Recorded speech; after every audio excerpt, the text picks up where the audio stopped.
Apakah Anda ingin tahu cara menganalisis saham seperti seorang profesional? Dalam video ini, kita akan mengupas tuntas analisis fundamental saham Duty, memberikan Anda wawasan berharga untuk pengambilan keputusan investasi yang lebih cerdas. Selamat datang di channel kami. Hari ini kita akan mempelajari cara menganalisis saham Duty menggunakan metode analisis fundamental. Analisis ini sangat penting bagi investor pemula karena memberikan gambaran menyeluruh tentang kesehatan finansial dan potensi pertumbuhan perusahaan. Sebelum kita mulai, penting untuk diingat bahwa video ini hanya bertujuan untuk hiburan dan edukasi tentang analisis fundamental saham. Ini bukan merupakan rekomendasi investasi. Sebelum membeli saham, pastikan Anda melakukan riset yang mendalam. Data yang disajikan dalam video ini mungkin saja tidak akurat atau sudah kedaluarsa.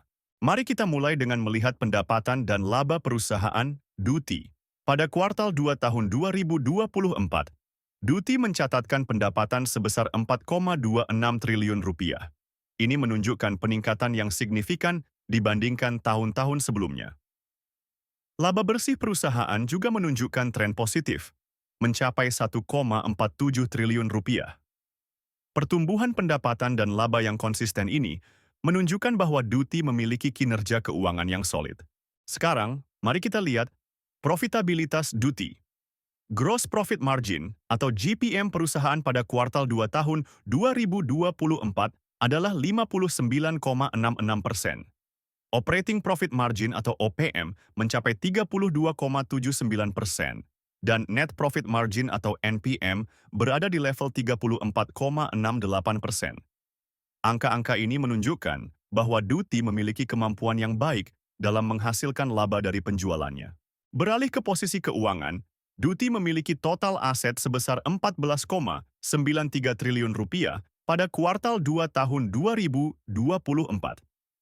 Sementara itu, ekuitas perusahaan mencapai 12,01 triliun rupiah.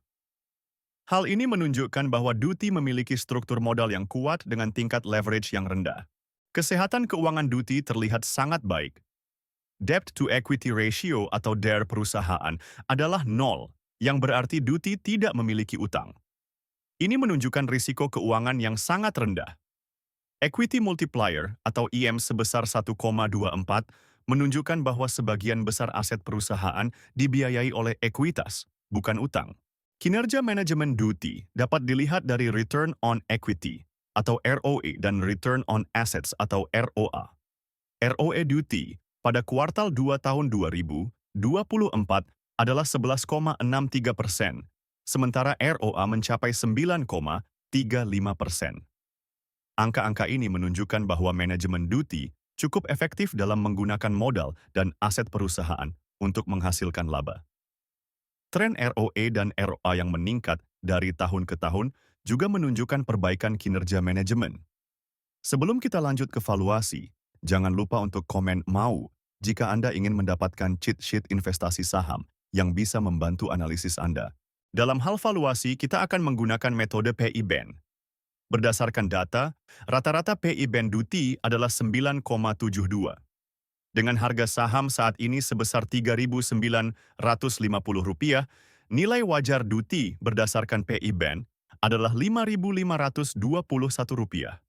Ini memberikan margin of safety sebesar 28,45%, yang cukup menarik bagi investor yang mencari saham undervalued. Selanjutnya, kita akan melihat valuasi menggunakan PB Band. Rata-rata PB Band Duty adalah 0,83. Berdasarkan metode ini, nilai wajar Duty adalah Rp4.748, memberikan margin of safety sebesar 16,81%. Meskipun lebih rendah dari PI Band, ini masih menunjukkan bahwa saham Duty mungkin undervalued. Nah, itulah analisis fundamental saham Duty. Bagaimana menurut Anda? Apakah Duty menarik untuk diinvestasikan? Jangan lupa untuk komen saham apa yang ingin dianalisis selanjutnya. Jika Anda ingin mendapatkan akses ke cheat sheet investasi saham, silakan komen "mau" di bawah video ini. Jangan lupa juga untuk subscribe channel kami dan tonton video-video lainnya untuk meningkatkan pengetahuan investasi Anda. Terakhir, jika Anda tertarik untuk mulai berinvestasi, Anda bisa mendownload aplikasi Saham Investor melalui link di deskripsi video. Terima kasih telah menonton dan sampai jumpa di video berikutnya.